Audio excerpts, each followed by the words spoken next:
Thank you, everybody, for joining us. Apologies for starting a little bit late. So my name is Saqib Haq. I'm from the International Center for Climate Change and Development. In just 1 second, I'd like to invite our panelists for today, Dr. Mukhlisur Rahman, Heather McGray, and Rakib Al-Mamoun, to join us on the seat. If you could leave this seat on the side for me, so when we're making remarks in Q&A, I can come and take that.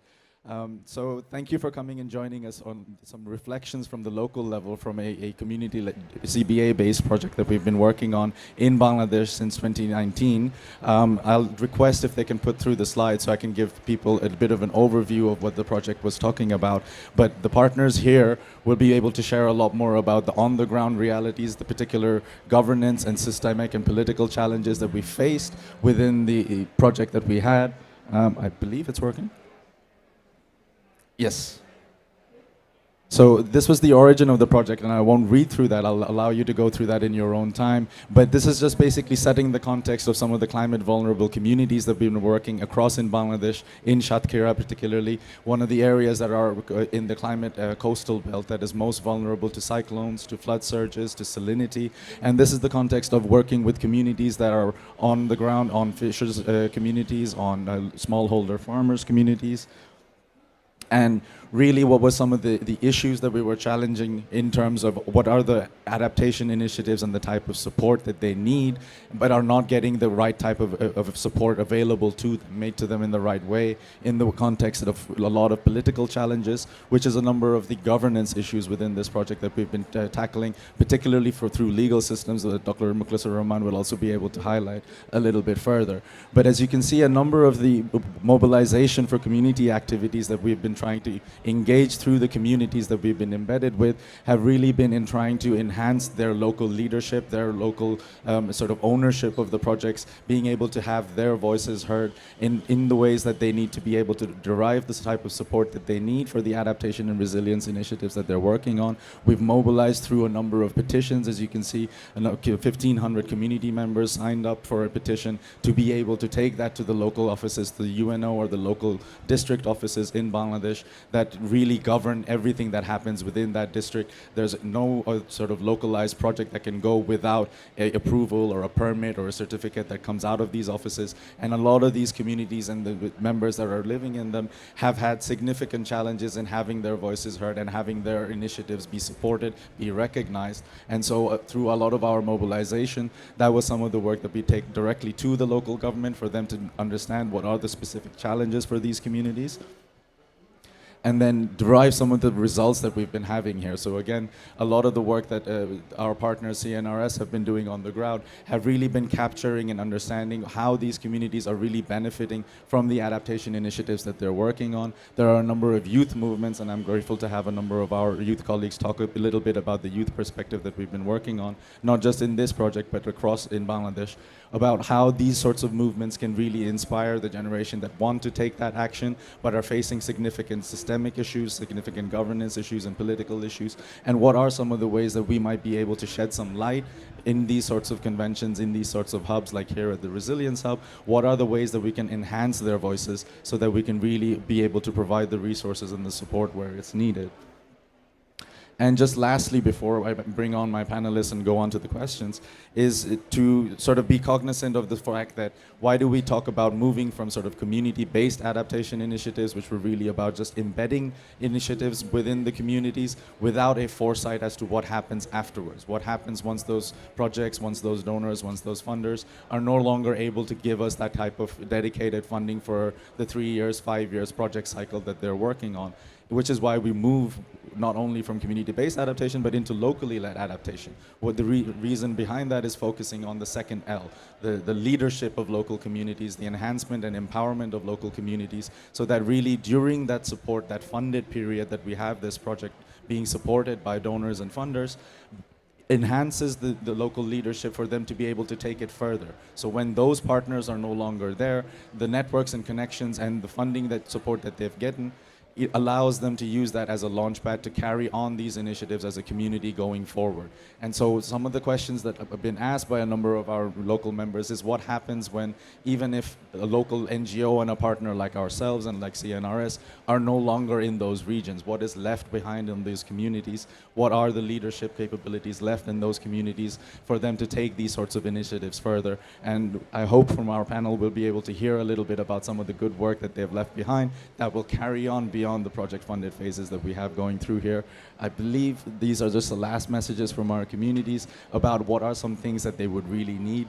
Some of the principles of LLA touch upon these sorts of initiatives about continuous institutional support, technical support, having patient and predictable funding, and being able to sort of mobilize communities and give them the type of governance and legal strength, the frameworks and policy support that they need to be able to carry on with their work.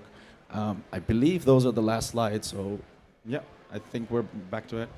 So now if I could request Mukhlis sir, Heather and Rakib to please join us onto the panel.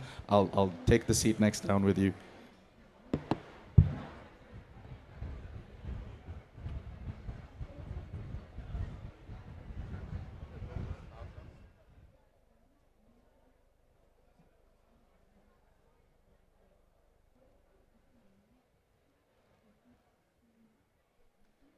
So Mukhlis sir, coming to you for being the sort of spearhead and thinking behind the project that we've been working with CJRF.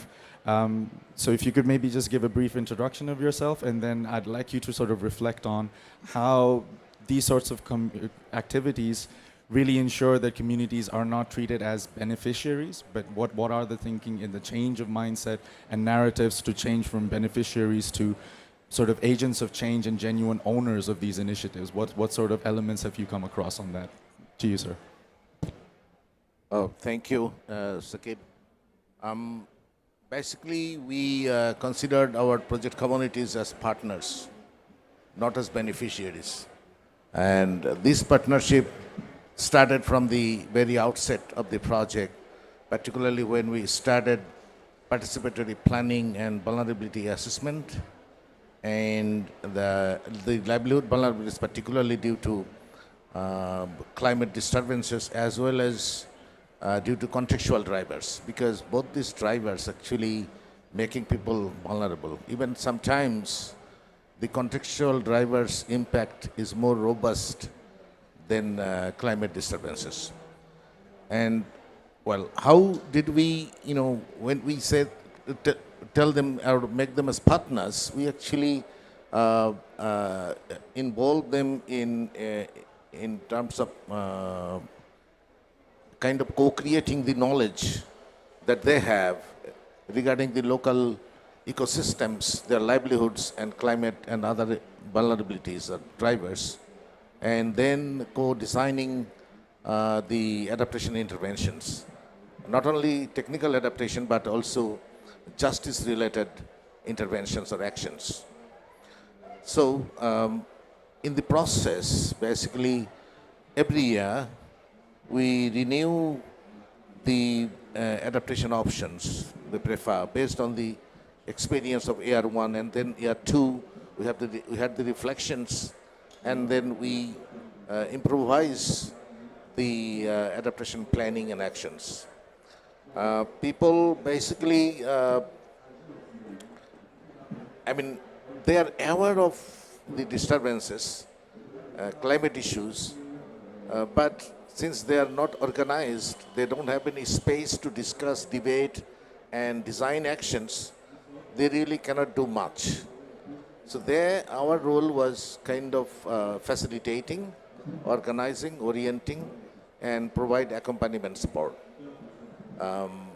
Particularly, the project communities were involved in project implementation committees. So it is a kind of empowering them to take the local decisions and monitor the local activities. And they also approve the release of funds to the contractors involved in the excavation of canals to create freshwater provisions. And also they had choices that, well, what sort of varieties of crops that they need to cultivate, and where they need the the communities should get support from this project, particularly the vulnerable and women-headed groups, including the local ethnic groups. So I think this project has unique. This is a small project, and small is beauty. So we had ample opportunities to do kind of immersions, spending more time with the communities, observe what they do, what are their problems, and how do they solve problems, and what problems they cannot solve, and then we try to collectively, jointly address the problems. So in that sense, I would like to say that this project is, with the communities, really got the kind of ownerships rather than a passive beneficiaries. Thank you, sir. So maybe picking up on that point of yours that small is beautiful, this is more of a sort of attempt and a learning exercise for us. But in your experience of how we might be able to take this to not just philanthropies like our a partner here on the stage with us, but other funders and other sort of mechanisms that are looking at scaling up these types of issues. How could we really take this as an example that needs to be scaled up? What could we be doing to really showcase that these things, and how could we scale it up better?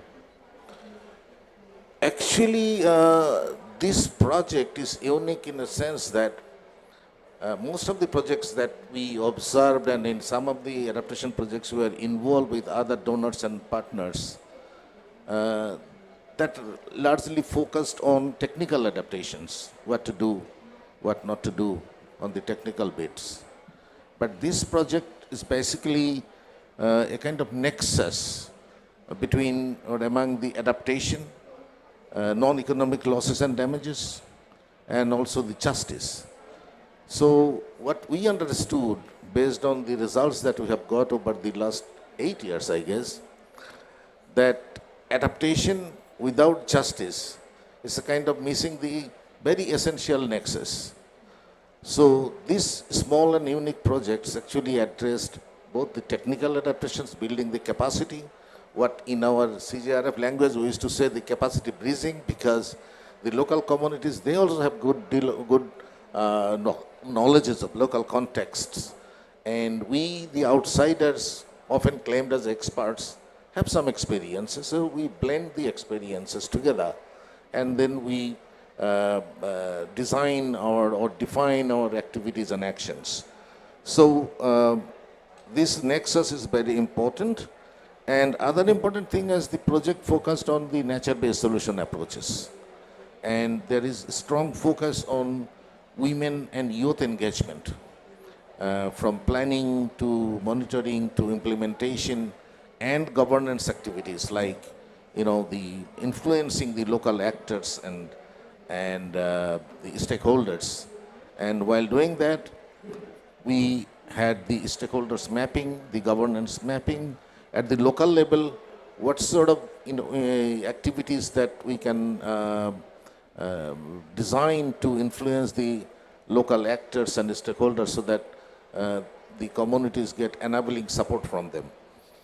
The other important thing I should say, we were implementing partner of the first Green Climate Fund project. And that project was a kind of robust and so detailed activities were put together before the implementation of the project that, and every bits were budgeted. And their budget was probably 10 pages. And every bits were clearly mentioned and their cost and this and that. But climate adaptation thing is, there are lots of uncertainties, lots of emerging issues. The climate disturbances changes from year to year. Like this year, we had huge rainfalls in the monsoon period. Probably in the last 20 years, this year we had the very wet monsoon. But in generally, we are having late monsoon, but early monsoon is more drought. So there are lots of uncertainties. So that we need flexibility. Here we have the flexibility of CZRF, they don't want to see the detailed activities, but they want to see that, well, what are the budget for the governance activities, what are the budget for the adaptation activities, what are the budget for the capacity bridging activities and movement building activities. So based on the necessity and emerging issues and local demands, we actually, implement the project that benefits the communities and that actually support the needs of the communities very much. So the projects that are every bits were identified earlier before implementing the project is really not adaptation, I should say, because in that project, this big project had lots of livelihood activities, and we were very skeptical that whether these interventions, the adaptation or livelihood schemes would really benefit the communities. In reality, many of the activities did not, because they're theoretically and pre-designed, not well considered the community voices and their choices and local context. So in that sense, we had enough flexibility to address the emerging issues and the demands of the communities, not communities by different social occupational groups, including women and youth. So in that sense, I see this project is unique, and this program, actually CJRF suggests us to go for programmatic approach rather than short-term project-based approach. So because, the legal things, justice things it takes time. And still, about 4 years back, there was a court case against us from the leaseholders who were kind of, because they excluded the communities from the wetlands and didn't allow people to fetch water, to catch fish, to rear ducks.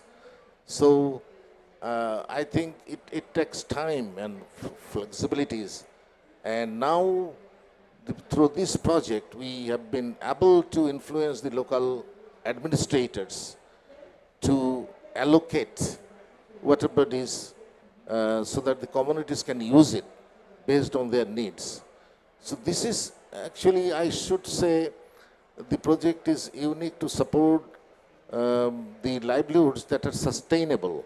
And we just created freshwater provisions and linked the communities with the technical agricultural institutions like Bangladesh Rice Research Institute, Bangladesh Institute of Nuclear Agriculture, so that the stress-tolerant varieties they can adopt and innovative crop varieties can be introduced and innovative farming systems can be introduced.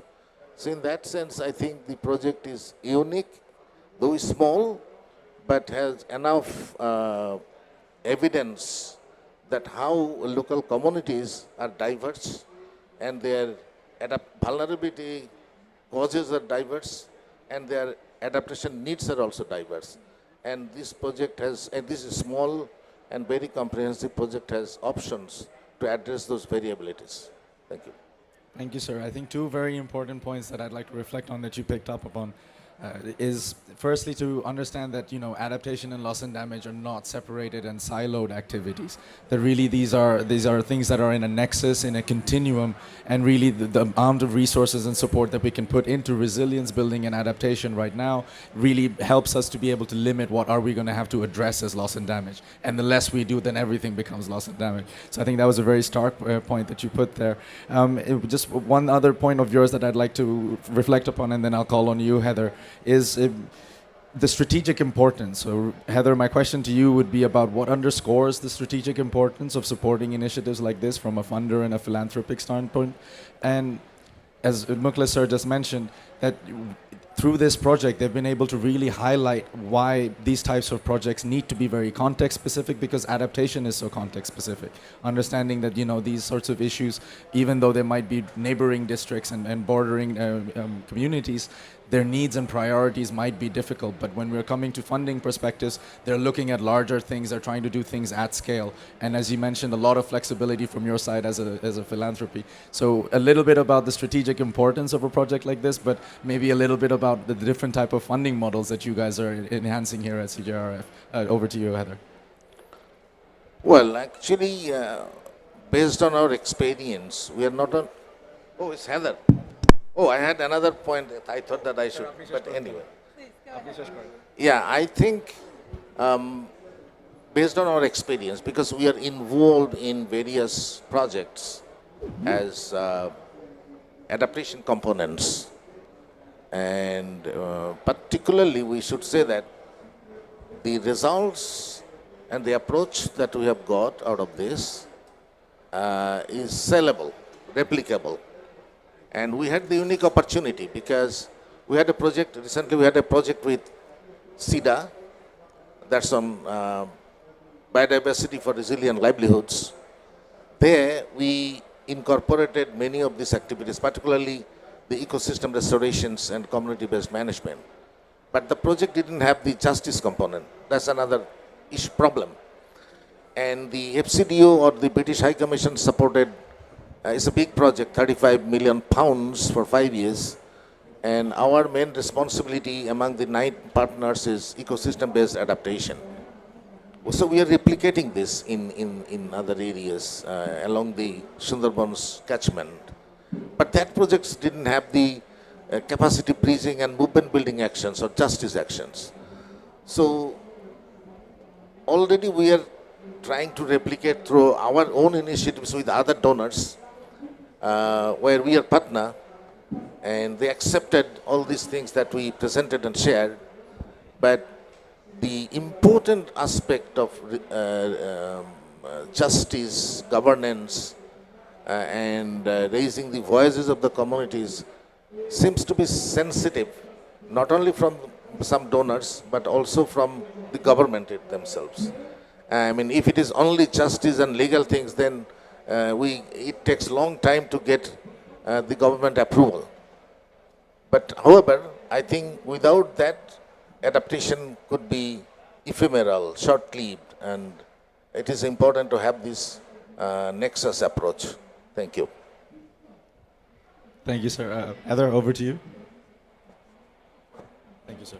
I mean, I think my remarks build pretty directly on what Muklis has just shared, which is that from a strategic importance perspective, we have seen many, many examples of adaptation initiatives and development initiatives that fail because they are siloed. They are exclusively technical interventions that don't take account of the real circumstances communities are facing, and in particular, that justice component. The Climate Justice Resilience Fund is quite a special funder. We are focused specifically on taking justice-based approaches to adaptation and resilience, and to centering communities and community members who are often very marginalized.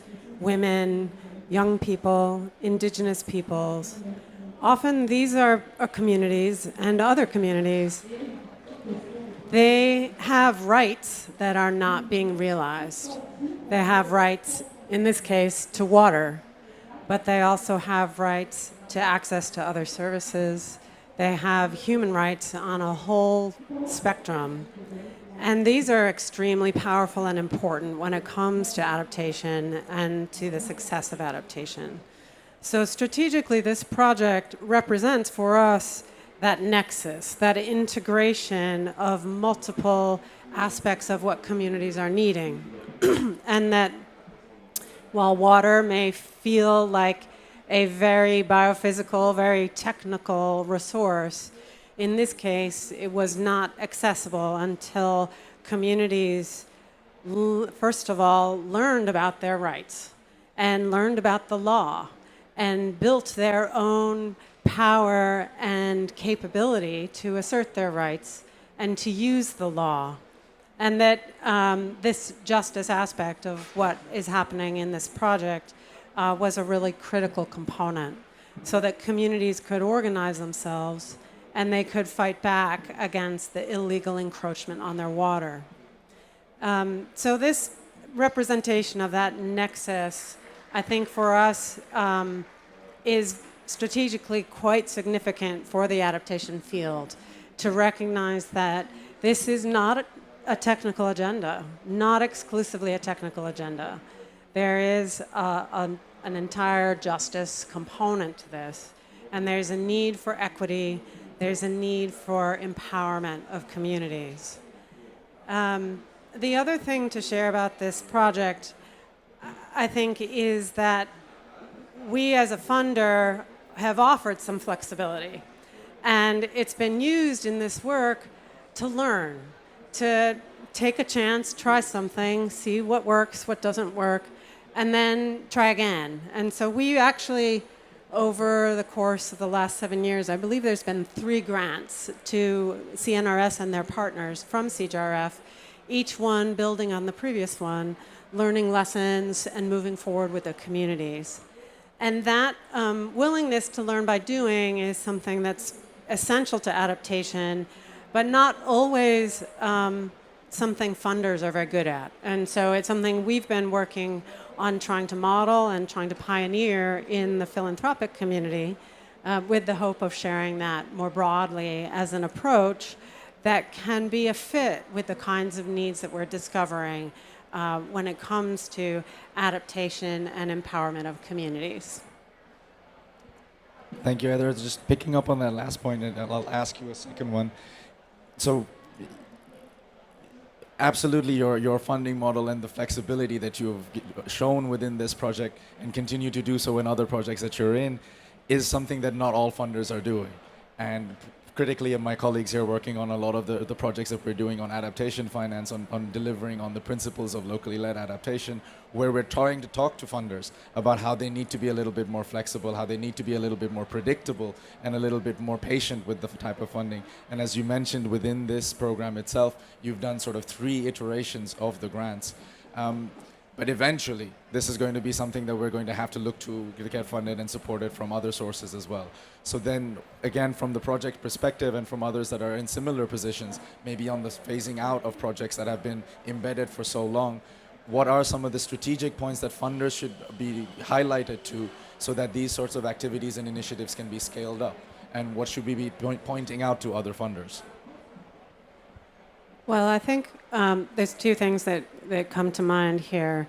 When Moklis described the interaction with the Swedish funding and how there was sensitivity there around the justice aspects of what was needed, there really is an opportunity for Moklis and CNRS and the partners to take the lead in bringing together different sources of funding. So within philanthropy, there are actually quite a number of funders who are quite open to supporting justice and empowerment work. To bring that funding together to complement a much more technical but perhaps conservative, but also potentially larger scale source of funding.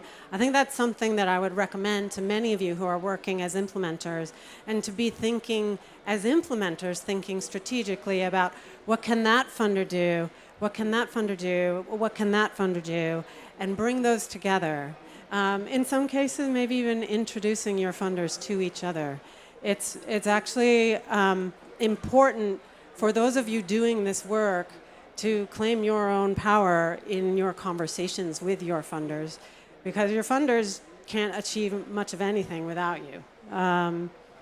The second piece here, which I know is not simple, and it's something all of us struggle with, but need to keep working on. And I think this Governance for Climate Resilience initiative has a real opportunity around sustainability because of the way it is working with communities and the partnership with communities that's truly bridging from very different types of expertise and experience to engage communities in a way that helps them understand what their rights are, how to assert those rights, and build the strength, the collective action, and the ability to assert those rights that ultimately can get a lot done without a lot of money. And that sustainability, for me, dovetails with that community empowerment. We have seen in places in the world where communities really know their rights and claim their power, they can get resources. They can get it from their governments. They can get it.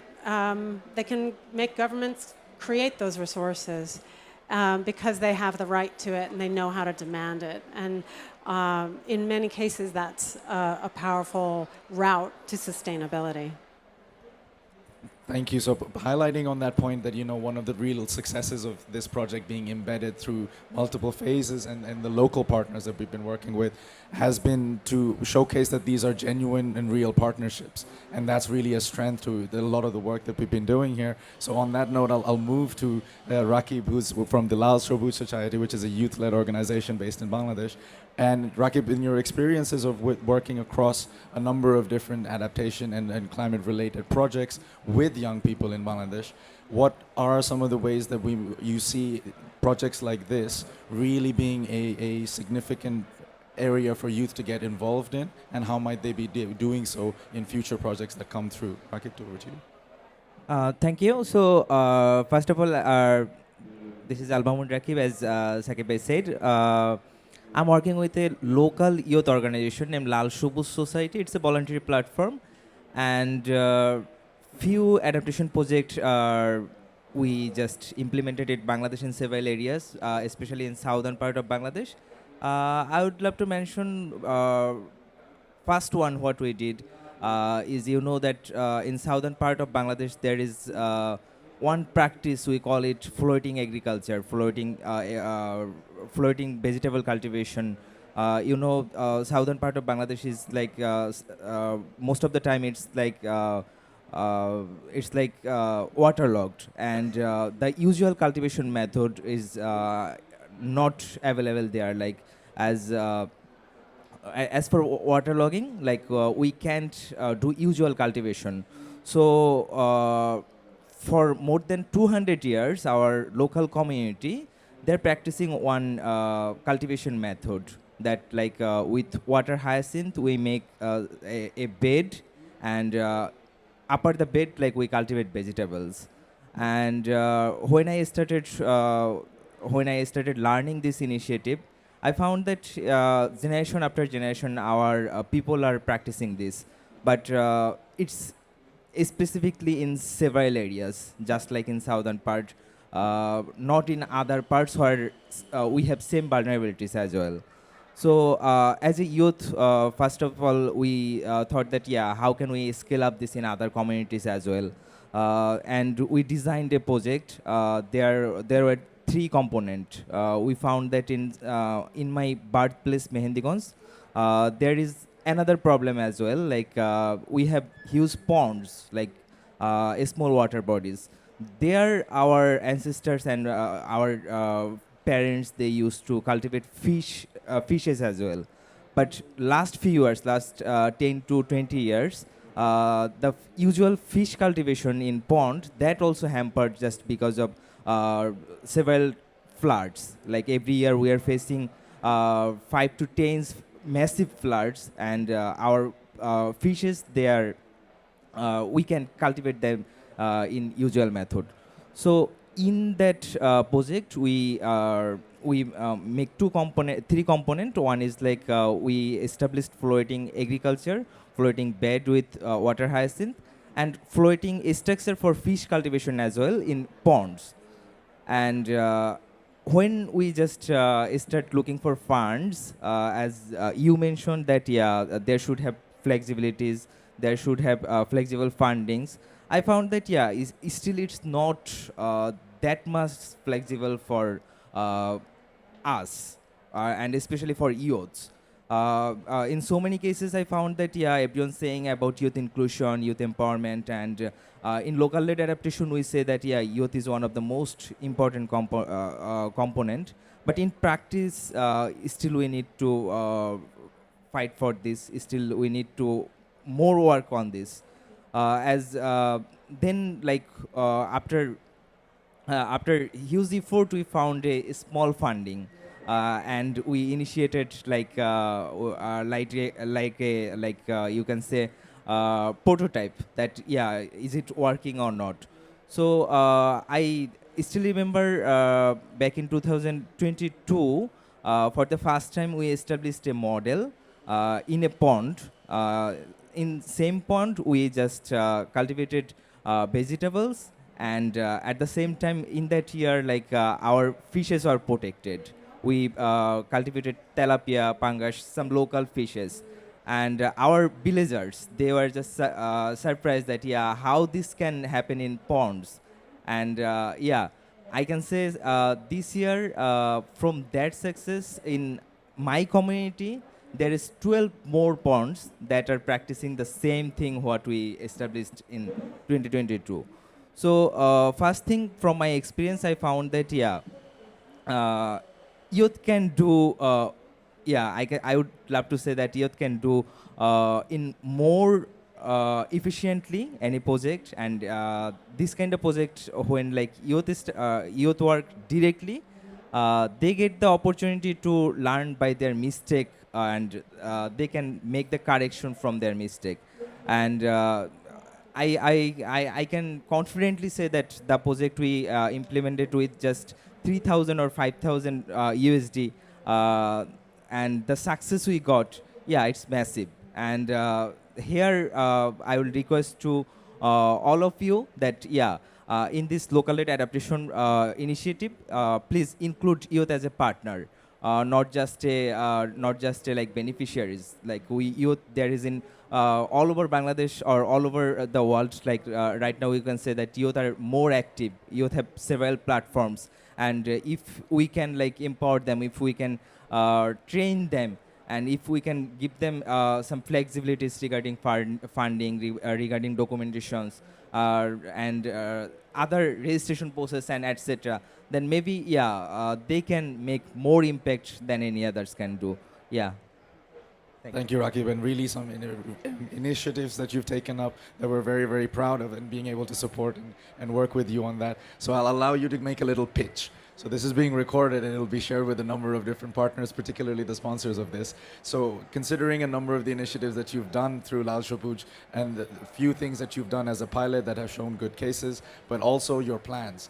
Maybe if you'd like to give 1 minute elevator pitch about what you as Lal Shopuj would like to do with the successes that you've had and what you'd like to convert to in the longer term with initiatives like this. So go ahead. So first thing, already what I mentioned that yeah, the thing is we started with one pond, and the model we established right now 12 more ponds, they just scaling it up. And first thing, how much cost does it? We got 3,000 CSR funding, and with that, like we and our volunteers, we established the hens. We bring water hyacinth from river, and we collected them. We made the bed, and we just got one pond without cost as well. One of our volunteers pond, and the whole things we did it within. If I'm not wrong, it was like 2,500 USD. And right now, after our piloting, people who are doing this, they can do it within, I think, 800 USD or 1,000 USD. So if any of you have interest to scale this up, yeah, I believe that we can make it more efficient model. We can make it more more efficient model in terms of cost and in terms of benefit. Yeah. So there you have it. There's a youth-led training model and a more efficient model that can come through working with communities and entrepreneurs like this. I'd like to open the floor if there are any questions for the panelists, maybe trying to understand a little bit more about the work that they're doing, what their strategic thinking and plans are going ahead. We have a couple of minutes, so happy to take some questions from the floor if anybody has any.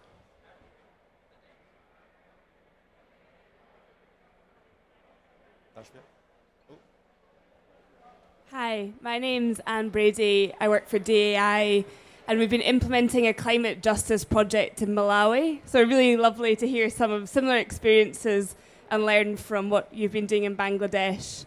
One of the challenges I find, the project I'm working on will end next year. We may get an extension, we don't know. But I'd love to hear more practical suggestions around how you've sustained the work. Again, we always have this problem with projects coming to an end, and I've worked very closely with our partners to try and help embed sustainability, but would love some reflections on what do you do when projects end and practical recommendations. Thanks. Maybe, do you want to take that now, or do you want to take some more questions? Do we have any more questions from the floor? One more there.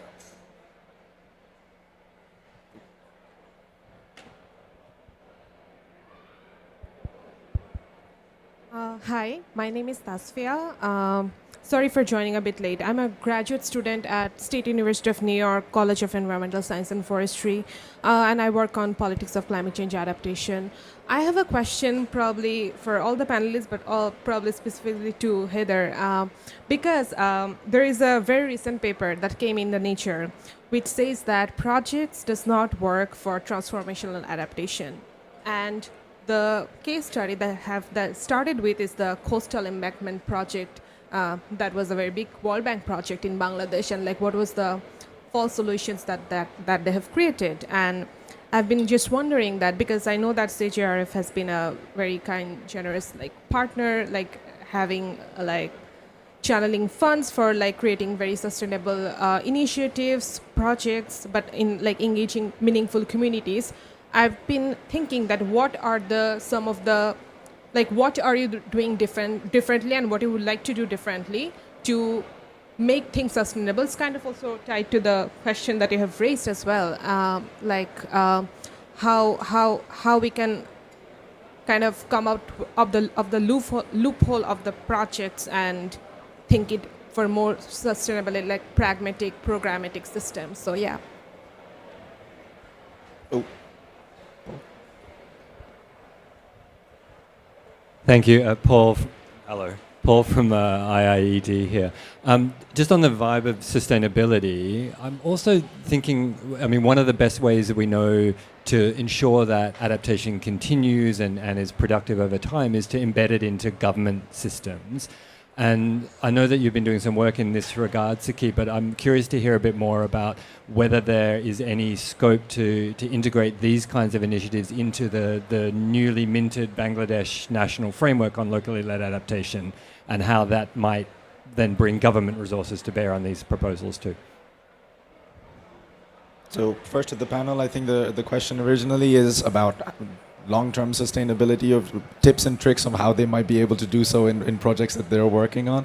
And then another one on the projectized version and what is CJRF doing different, thinking a little bit more programmatically, and embedding adaptation projects more into government processes so that they're sustainable going ahead.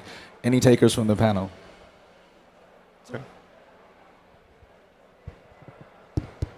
Well, sustainability is often a big challenge, of course.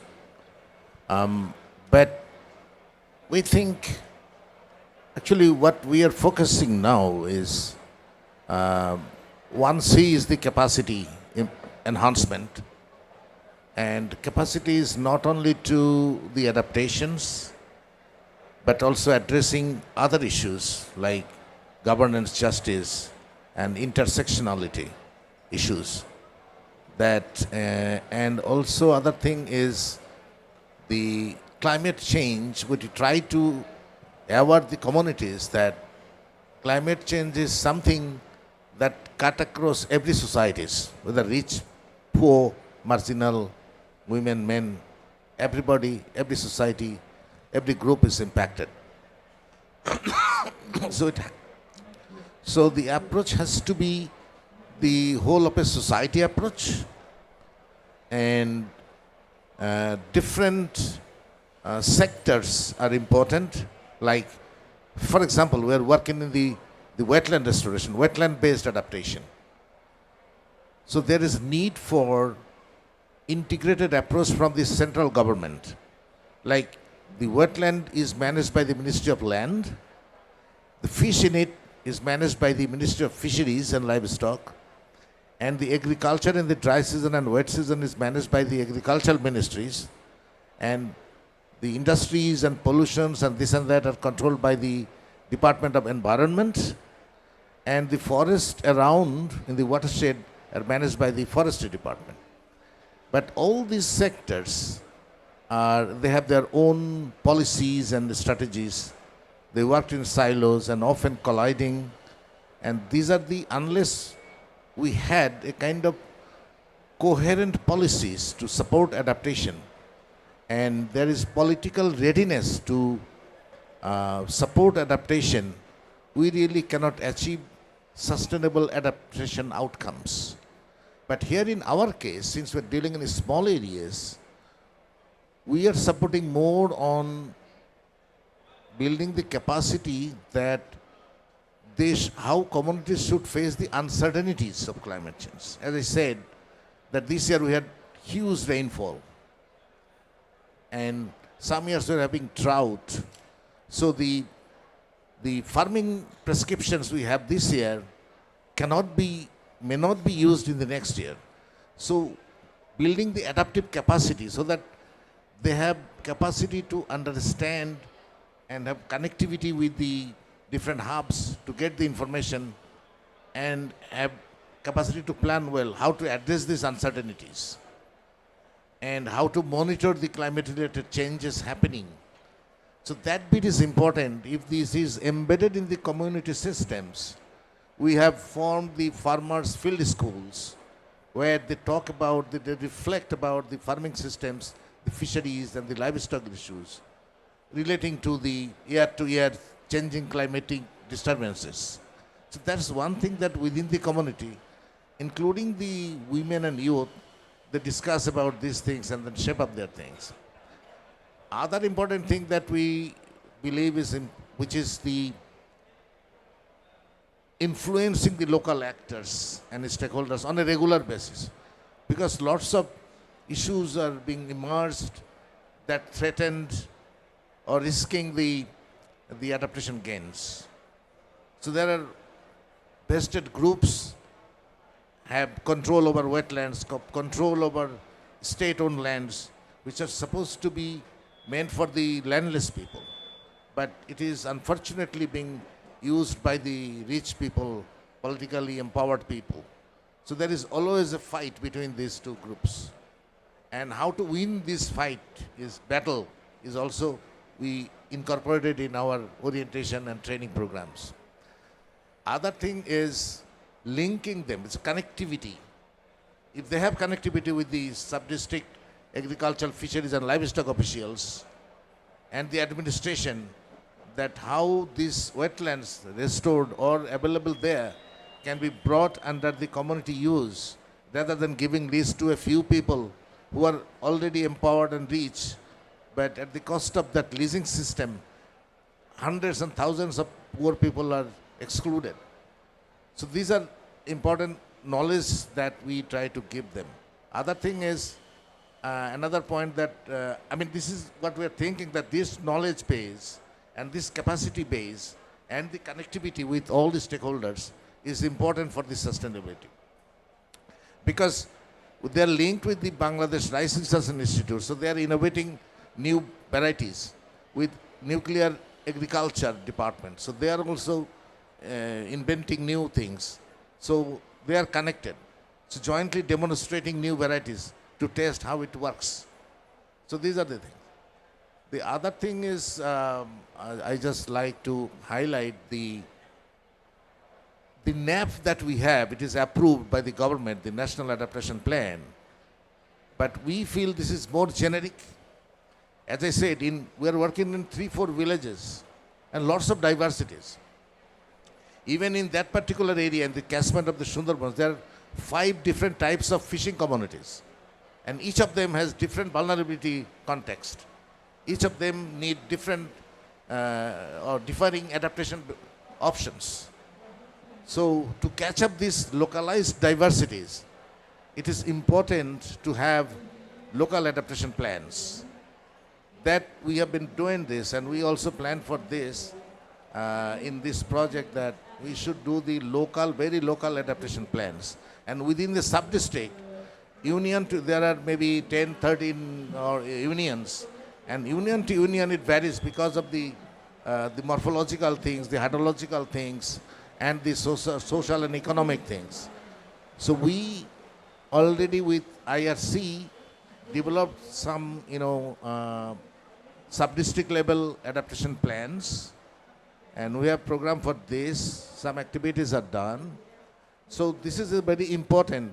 If we have, maybe that is the overarching NAP is fine, but we need to contextualize the local issues and local adaptation. Unless we do that, it would be another disaster.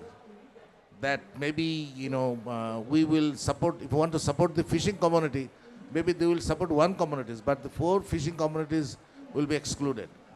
So that bit is important, and we are planning to do that, or doing that part. Thank you, sir. Heather, would you like to come in? I think this is partly building on Moklas's comments, but also to address some of these questions. It's really clear that dealing with silos is an adaptive capacity we all need to build. Coordination across silos, breaking down silos. This is part of the sustainability of projects like this one, and it's part of the success of a NAP. Governments need to learn to do this, NGOs need to learn to do it, funders need to learn to do it. And another one of the systems I think that's very important to highlight that comes out very clearly in this initiative and many of the things CJRF funds is that common pool resources are really important. They're really powerful, and they're a huge source of adaptive capacity. And frequently, they need support. They need support under the law. They need investment from governments and funders. They need communities to really understand them and value them and fight for them. And it requires organizing and collective action. So these are a couple thoughts on the system side.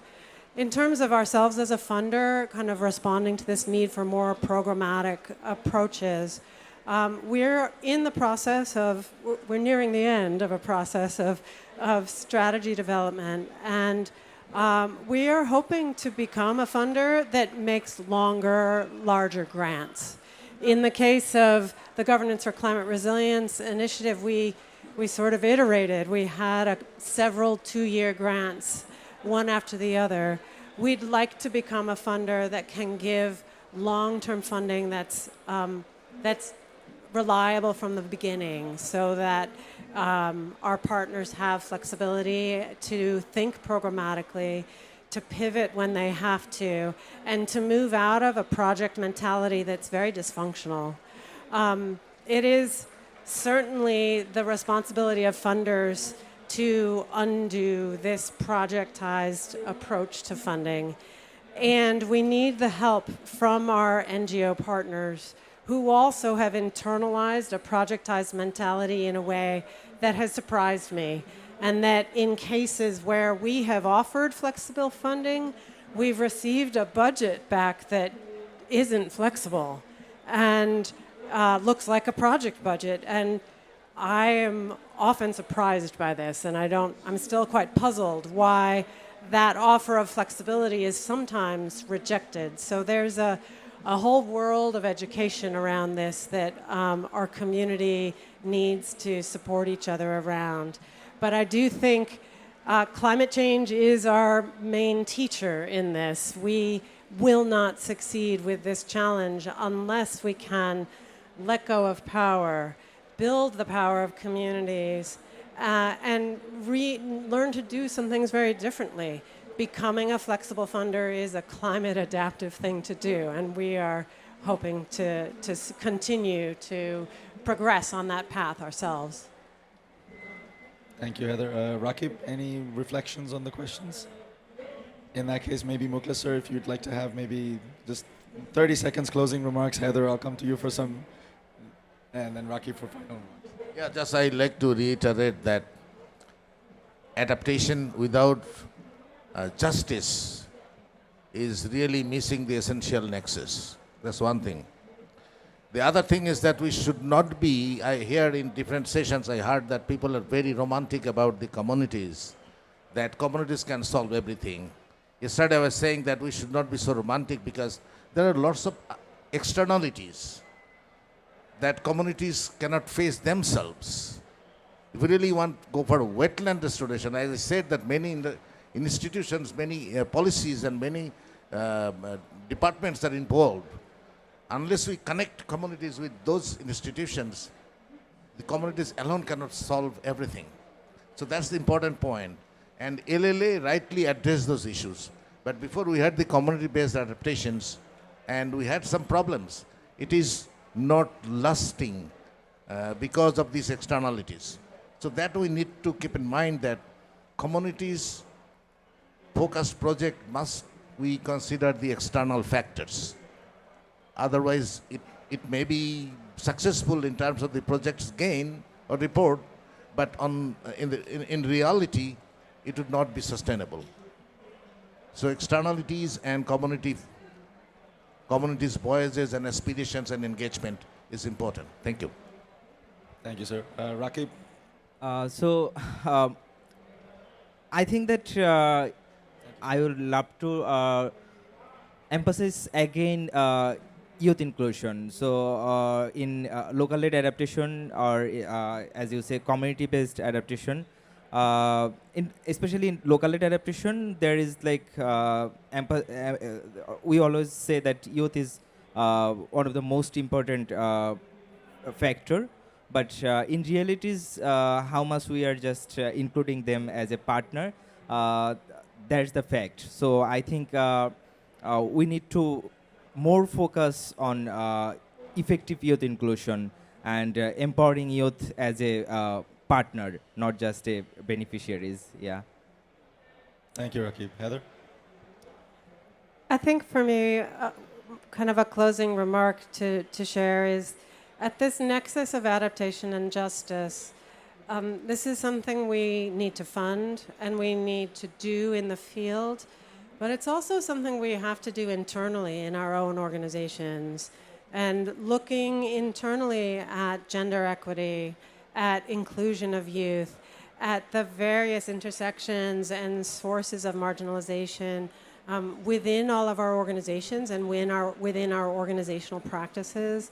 This is a very important part of this nexus, and we're working on that ourselves as CGRF, and I encourage everyone to look inward as a part of your practice and part of your work to succeed, because we certainly are not going to solve climate change without organizations that are really able to solidly live their own values in order to be able to implement and pursue the right activities. Thank you. And just before my last words, I'll maybe try quickly answering Paul's question on one of the elements, particularly in Bangladesh, where you mentioned that the government have just launched their locally led adaptation framework from the central government. And the key word there is it's launched from the central government still. It hasn't been embedded down into the subnational entities, the local agencies of the government. And so a lot of the work that we've been talking about here, really in terms of handing it over as an adaptation initiative in collaboration with these government agencies, requires that these sorts of planning and these sorts of policies are well trained and capacitated within those subnational entities. And then that can be a collaboration and relationship between communities and government that can be taken on in the longer term. But more often than not, what we see is a policy that's launched by the national and the central, and it stays there. It doesn't go down to the district level or the provincial or the municipal. So that's one of the things that we would say for the longer run. Just some quick points that we saw and heard from here today. Partnerships and embedding, working long-term with communities is essential for adaptation to happen in the longer run to get the adaptation benefits and impacts that we do want. And again, emphasizing on segments of the community, not just on youth, but as Heather mentioned, there are women's agencies, there are persons with disabilities, indigenous peoples, communities and territories that oftentimes are not included in these sorts of discussions and initiatives, but really embedding those partnerships and collaborations going forward and being a little bit more strategic with the funders. If they're able to give you a bit more programmatic, work with them a little bit more closely to figure out how you can make your own systems a bit more flexible with the work that they're giving to you, but also linking funders together. If one donor is looking for more technical aspects, more tangible implementation work, and another donor is looking for research, knowledge, collaboration, and partnerships, is there some way for you to be able to put those two together, bring them together at the same table, and enhance that funding so you can get both the bits of work done at the same time and being able to collaborate on that. So with that, I'd ask all of you to give a round of applause to our panelists, and for our panelists to give a round of applause to our audience for hanging around with us for this long. Thank you so much.